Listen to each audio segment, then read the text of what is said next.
बिस्मिल्लाहिर्रहमानिर्रहीम। मैंने कभी नहीं सोचा था कि ज़िंदगी मुझे ऐसे मकाम पर ले आएगी जहां मैं अपने असूलों को भूलकर अपनी ख्वाहिश की पैरवी करूंगी। शायद कोई और हालात होते तो मैं कभी भी ऐसा न करती, मगर वो दिन मेरी ज़िंदगी का स्याह तरीन दिन था, जब आसमान से तूफानी बारिश बरस रही थी और मैं डॉक्टर के पास अपने चेकअप के लिए गई थी। मैंने तो दिल में बहुत से अरमान सजाए हुए थे कि जब खुशखबरी मिलेगी तो मैं ये करूंगी वो करूंगी। खैर, हुआ कुछ यूं था कि कुछ दिनों से मुझे चक्कर आ रहे थे। मैंने अपनी देवरानी से इस बात का जिक्र किया तो वो मेरे गले लग गई और बोली, बाजी, हो ना हो अच्छी खबर है। उसकी बात पर मुझे 100% यकीन हो चला था, क्योंकि अब तो मुझे हर चीज़ से स्मेल भी आने लगी थी। चिकन से मेरा दिल उब गया था। सास ने मेरी हालत देखी तो मुझे अपने कमरे में बुलाया और कहने लगी, समन, तुम डॉक्टर के पास क्यों नहीं चली जाती? एक बार चेकअप करवाओ तो हमारी खुशियां दोबारा हो जाएंगी।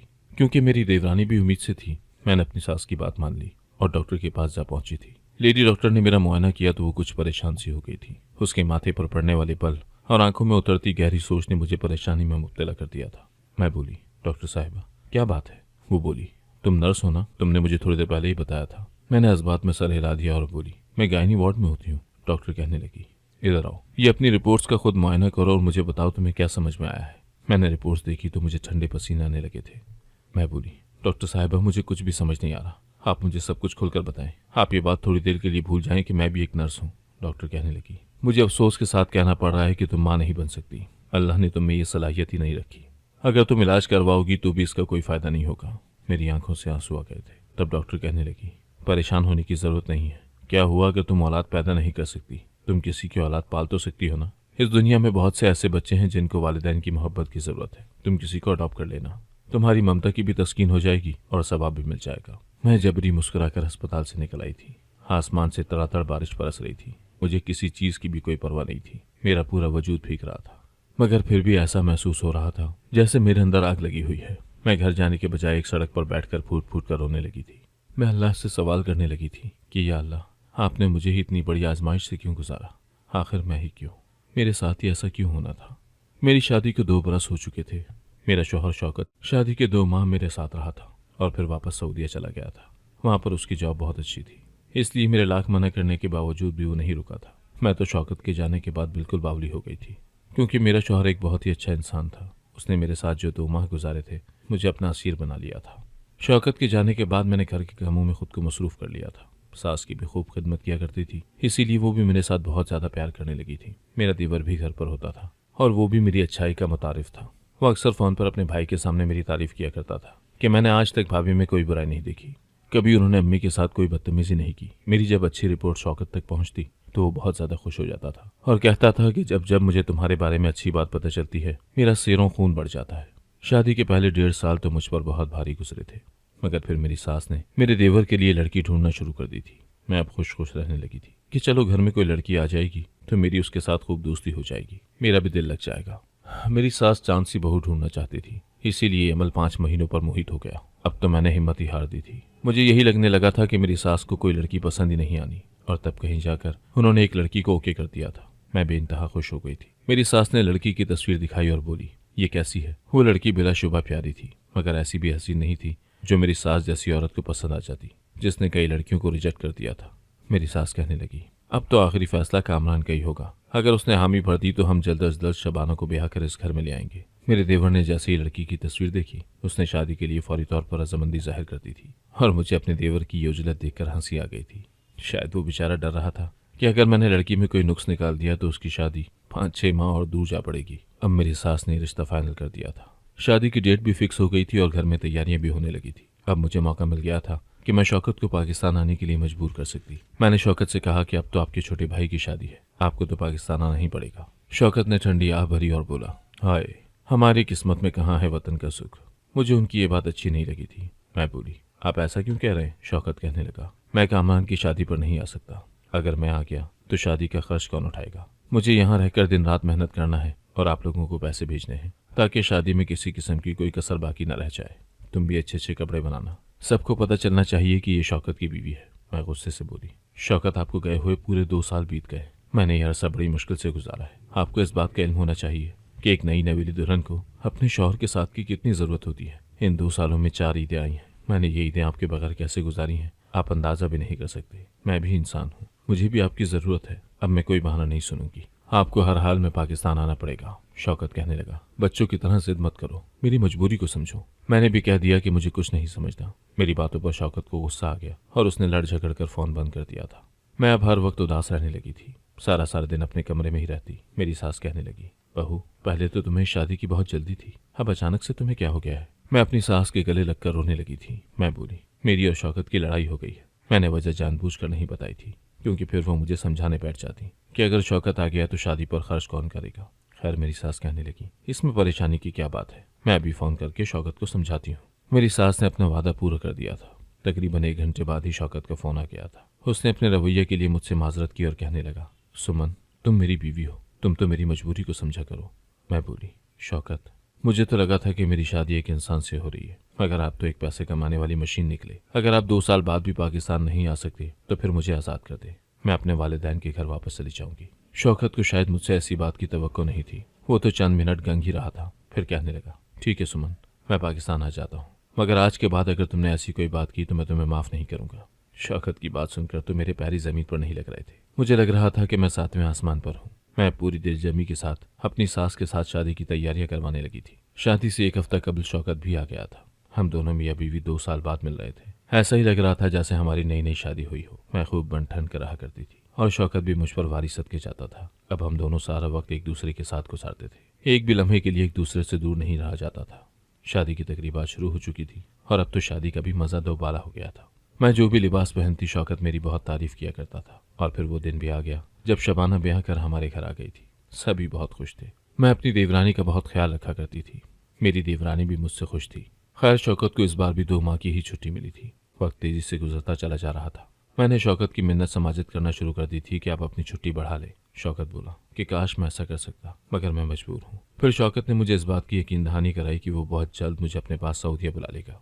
मैं ये बात सुनकर बहुत खुश हो चुकी थी। शबाना की शादी को 1 माह हो गया था। वो एक बहुत अच्छी लड़की थी, हम सबके साथ घुल मिल गई थी। शादी के 1 माह बाद ही उसने खबर सुना दी कि वो हामला है, और इस बात ने तो हमारी खुशियां दोबाला कर दी थी। शौकत घर से बाहर गया हुआ था। मुझसे इंतजार नहीं हो रहा था कि वो कब घर आएगा और मैं उसे सारी बात बताऊंगी, मगर मुझे कहाँ इल्म था कि इस खबर के बाद मेरी और शौकत की जिंदगी में बौछार आ जाएगा।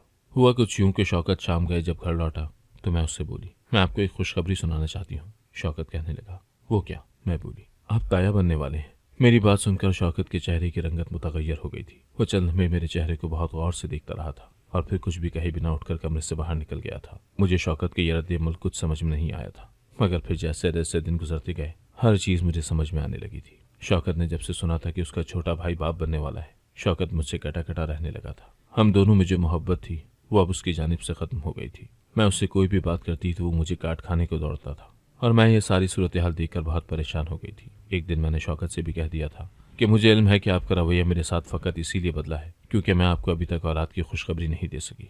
शौकत ने सर हिला दिया और बोला, हाँ, ऐसा ही समझ लो। उस दिन मैं बहुत रोई थी। अब मुझे अपनी गलती का एहसास हुआ था। काश मैं शौकत को वतन वापस ना ही बुलाती। वो सऊदीया होता तो मैं ये कह देती कि आप पाकिस्तान होते तो हमें भी औलाद की खुशखबरी मिल जाती, मगर अब तो मेरे पास कोई बहाना था ही नहीं। मैं अब उठते बैठते हर वक्त यही दुआ करती थी कि ऐ खुदा, मुझे भी औलाद अता फरमा दे। मुझे अब शबाना से हसद होने लगी थी। मैं उससे ज़्यादा बातचीत भी नहीं किया करती थी। शौकत की छुट्टी का आखिरी महीना सख्त टेंशन में गुजरा था। हम दोनों मियाँ बीवी एक दूसरे से बहुत दूर हो गए थे। मैं तो शौकत के पास जाने की कोशिश किया करती थी, मगर वो मुझसे बात करने तक का रवादार नहीं था। एक दिन मैं फटी पड़ी थी और बोली, शौकत, ये अल्लाह की मर्जी होती है, किसी को जल्दी औलाद दे देता है तो किसी को कुछ वक्त बाद देता है। अल्लाह हमारी भी सुनेगा। खैर, शौकत की छुट्टी खत्म हो गई और वो वापस चला गया था। अपने पीछे वो बहुत ज्यादा उदासी छोड़कर गया था। मेरे वजूद को अंधेरे में छोड़ गया। मेरा किसी चीज में दिल नहीं लगता था, यहाँ तक कि अब तो भूख भी नहीं लगती थी। अक्सर ही चक्कर आने लगते थे। एक दिन मैंने ये बात शबाना के सामने कर दी तो वो खुशी से झूम उठी थी और बोली, आप 100% उम्मीद से हैं। फिर मैंने महसूस किया तो तकरीबन मेरी आदत भी बिल्कुल वैसे ही बदल चुकी थी जैसे शबाना की बदली हुई थी। वो तो गोश्त के पास तक नहीं जाती थी और अब मुझे भी गोश्त से बदबू आने लगी थी। मेरी सास ने मुझे डॉक्टर के पास जाने को बोला था और मैंने सोच लिया था कि वापसी पर बहुत ज़्यादा मिठाई लेकर आऊंगी और पूरे मोहल्ले में बांटूंगी। डॉक्टर के पास जाने से पहले मैंने शौकत को फ़ोन किया था और उससे कहा था कि मैं आज डॉक्टर के पास चेकअप करवाने के लिए जा रही हूँ। मैं माँ बनने वाली हूँ। मेरी बात सुनकर शौकत बेइंतहा खुश हो गया था। वो बोला, तुम्हें मेरे सर की कसम है, सच कहो। मैंने कहा, 100% सच है। शौकत की खुशी का तो कोई ठिकाना ही नहीं था। मैं डॉक्टर के पास चली गई, मगर उसने तो मुझ पर बम फोड़ दिया था। उसने बता दिया था कि मैं तो कभी माँ ही नहीं बन सकती। अब जब अस्पताल से बाहर आई तो तेज बारिश बरस रही थी। मैं सड़क पर बैठकर रोने लगी थी। जब घर वापस आई तो सास ने मुझे अपने पास बुला लिया और बोली, बेटी बताओ क्या कहा डॉक्टर ने। मैंने जवाब तो रास्ते में ही तैयार कर लिया था। मैं बोली, डॉक्टर ने कहा है कि मैं हामला हूँ। मेरी सास बहुत ज्यादा खुश हो गई थी। उसने मेरा माथा चूम डाला था। मैंने ये सोचकर झूठ बोला था कि डिलीवरी के करीब खुद को सीढ़ियों से गिराकर ये मशहूर कर दूंगी कि बच्चा मर गया है। ये तो नहीं बता सकती थी ना कि मैं 5 हूँ। अगर ऐसी बात ससुराल में किसी को पता चल जाती तो मेरी तलाक पक्की थी। मैंने शौकत को फोन करके झूठ बोल दिया था कि हाँ मैं तो सच में उम्मीद से हूँ। शौकत कई लम्हों के लिए खामोश हो गया था। फिर बोला, सुमन मुझे माफ कर दो। मैं छुट्टी पर आया तो तुम्हें खुशियां देने के बजाय रुलाता रहा। दरअसल मैं उन दिनों बहुत सख्त परेशान था। तुम सच ही कहती थी कि औलाद अल्लाह के हाथ में है। वो किसी को जल्द नवाज देता है तो किसी को आजमा कर देता है। मैं बहुत खुश हूँ। मैं मुस्कुराती थी। जरा से झूठ से मेरी जिंदगी बहुत सहल हो गई थी। मेरी सास मेरे आगे पीछे फिरती। शौहर भी दिन में कई कई बार फोन करके मेरी खैरियत मालूम करता था। मगर मेरा दिल अंदर ही अंदर से खाली होता जा रहा था कि जब सबके सामने मेरा सच आएगा तो ये सारा प्यार मोहब्बत खत्म हो जाएगा। मैंने सोच लिया था कि मेरे पास ये जो 8-9 माह है मैं इनमें खुश रहने की कोशिश करूंगी, क्योंकि आगे आने वाली जिंदगी मेरे लिए बहुत मुश्किल होना थी। एक बांझ औरत का इस माशरे में क्या मकाम है मैं ये बखूबी जानती थी। खैर अब मैं शबाना को देख देख कर ही कदम उठाती थी। उसका दिल खराब होता तो मैं भी कहने लगती कि मेरा जी मत ला रहा है। शबाना को चक्कर आते तो मैं भी सर बांध कर लेट जाया करती थी। मेरी हालत के पेश नजर मेरी सास ने मुझसे कहा था कि तुम अस्पताल से छुट्टी ले लो। हमें नहीं चाहिए तुम्हारा पैसा, हमें तो इस घर की रौनक चाहिए जो तुम्हारे वजूद में पनप रही है। मैं मुस्कुरा कर कहती, अम्मी जी अगर मैं घर पर रहने लगी तो बिल्कुल बेकार हो जाऊंगी और फिर मैं जिस कदर एक्टिव होंगी मेरे बच्चे के लिए उतना ही अच्छा होगा। मेरी सास मुस्कुरा दिया करती थी और कहती, तुम तो नर्स हो, तुमसे बेहतर इन बातों को कौन समझ सकता है भला। मैं अपनी जॉब किसी सूरत भी छोड़ना नहीं चाहती थी, क्योंकि मेरे मुस्तकबिल में मेरे लिए यही तो सहारा था। पहले मैं अपने पैसे यूं ही उड़ा दिया करती थी, मगर अब तो एक एक पाई जोड़ जोड़ कर रखती थी। खैर यूं ही वक्त गुजरता जा रहा था और शबाना का पेट नुमाया हो गया था। अब मुझे फिक्र होने लगी थी कि मैं क्या करूं। मैंने भी अपने पेट पर गद्दी रखना शुरू कर दी थी। उधर शौकत लम्हा बलम्हा मुझे फोन करके मेरी खैरियत मालूम करता रहता था। वो अक्सर कहता था कि मेरा जी चाहता है कि जब तुम मेरे बच्चे को जन्म दो तो उस वक्त मैं तुम्हारे साथ हूँ, मैं तुम्हारा सहारा बनूं। जबकि मैं फीका सा हंसकर कहती थी कि कोई बात नहीं शौकत, मैं आपकी मजबूरी को समझती हूँ। अब मुझे एहसास होता था कि मैंने इतने लोगों के जज्बात से खेलकर अच्छा नहीं किया। मैं डिप्रेशन का शिकार होती जा रही थी और उन्हीं दिनों शबाना ने एक बहुत ही प्यारी सी बेटी को जन्म दिया था। सब घर वाले बहुत खुश थे। शबाना की बेटी थी ही बहुत प्यारी सी। मैंने बच्ची को गोद में उठाया तो आंखों से आंसू बहने लगे थे। अब मुझे मालूम था कि मुझे ड्रामा करना पड़ेगा। एक रात मैं अस्पताल में ड्यूटी दे रही थी जब एक औरत को अस्पताल में लाया गया। वो दर्द से तड़प रही थी। उसकी डिलीवरी का वक्त आन पहुंचा था और उस वक्त अस्पताल में कोई बड़ी डॉक्टर भी मौजूद नहीं थी। मैंने बहुत साल डॉक्टर के साथ गायनी वार्ड में लगाए थे। मुझे इल्म था कि बच्चों की पैदाइश कैसे करवाई जाती है। उस वक्त मेरे अस्पताल में 2 मजीद नर्सें मौजूद थी। हमने जल्दी जल्दी उस औरत को वार्ड में शिफ्ट किया और उस औरत के रिश्तेदारों से मिलने की कोशिश की तो पता चला कि उसके तो आगे पीछे कोई था ही नहीं। एक टैक्सी ड्राइवर को ये औरत सड़क के किनारे तड़पती हुई नजर आई थी और वो इंसानी हमदर्दी के तहत अस्पताल ले आया था। मैंने और 2 नर्सों ने अल्लाह का नाम लेकर अपना काम शुरू कर दिया था और तकरीबन 1 घंटे के बाद एक बहुत ही प्यारा सा बच्चा पैदा हो गया था। उस बच्चे की जानिब देखकर मेरा जी ललचाने लगा था। मैंने सोचा था कि काशी बच्ची मुझे मिल जाए। मैंने अस्पताल में मौजूद दोनों औरतों का हाथ पकड़ा और उन्हें अपने स्टाफ रूम में ले गई थी। मैंने रो रो कर उन्हें अपनी दास्तान सुनाई थी कि किस तरह से मुझे इस बच्चे की जरूरत है। वो औरत तो बेचारी खुद बेसहारा थी, फिर वो बच्चे को कैसे पालती। मैंने नर्से से कहा कि मैं उस औरत को जाकर कह देती हूँ कि तुम्हारा बच्चा मर गया है और फिर मैं इस बच्चे को अपने घर ले जाऊंगी। वो नर्सेस परेशान हो चुकी थी कि ये तो बहुत गुनाह की बात है। मैं बोली, अगर ये गुनाह है तो मुझे ये गुनाह कर लेने दो। मैंने उस नन्हे से वजूद को छुपा दिया था और उस औरत के पास आ गई थी। मेरे साथ वो दोनों नर्सें भी मौजूद थीं। मैं बोली, तुमने मुर्दा बच्चे को जन्म दिया है। उस औरत की आंखों में आंसू आ गए थे। फिर वो बोली, अल्लाह जो भी करता है बेहतर ही करता है। मैं तो जलील हो ही रही हूँ, उस बच्चे को अपने साथ कैसे रख पाती। उस औरत का जवाब सुनकर वो दोनों नर्सें भी मुतमईन हो चुकी थी और फिर हम तीनों ने मिलकर एक खेल रचाया था। एक नर्स ने मेरी सास को फोन कर दिया कि आपकी बहू बच्चा जन्ने वाली है, जल्द से जल्द अस्पताल पहुंचे। जब तक मेरे घर वाले अस्पताल आए तब तक वो बच्चा मेरे साथ लिटा दिया गया था। मेरी आंखें बार बार भीग रही थी। मैं यही सोच रही थी कि अल्लाह बहुत रहीम करीम है, वो कैसे सबब बनाने वाला है। उसने किस तरह से मेरी मदद कर दी थी। मैं तबाही के दहाने पर खड़ी थी और उसने मेरा हाथ थाम कर मेरी कश्ती को पार लगा दिया था। मेरे घर वाले अस्पताल आए तो मिठाइयाँ बांटने लगे थे। पैदाइश की खबर जब शौकत तक पहुंची तो वो भी बहुत खुश हो गया था। वो कहने लगा कि जी चाहता है कि उड़कर पाकिस्तान पहुंच जाऊं। मैं हंस दी थी। अल्लाह ने किस तरह मेरी मदद की थी कि मेरे सारे ही काम सीधे हो गए थे। मैं बेइंतहा खुश थी। अब हमारे घर 2 नन्हे नन्हे से बच्चे थे। हर वक्त रौनक लगी रहती थी। मैंने अपने बेटे का नाम काजिम रखा था। काजिम 10 दिन का था जब हमारे घर के दरवाजे पर दस्तक हुई थी। मेरी सास ने जाकर दरवाजा खोला तो सामने ही शौकत खड़ा था। हम सब तो तंग रह गए थे। मेरी सास अपने बेटे के सीने से लग गई थी और बोली, तुमने तो हमें सरप्राइज ही दे दिया है। वो कहने लगा, अपनी औलाद के मुतालिक सुनकर मुझसे सब्र नहीं हुआ था, इसलिए फ़कत 3 दिन की छुट्टी पर वतन आया हूँ।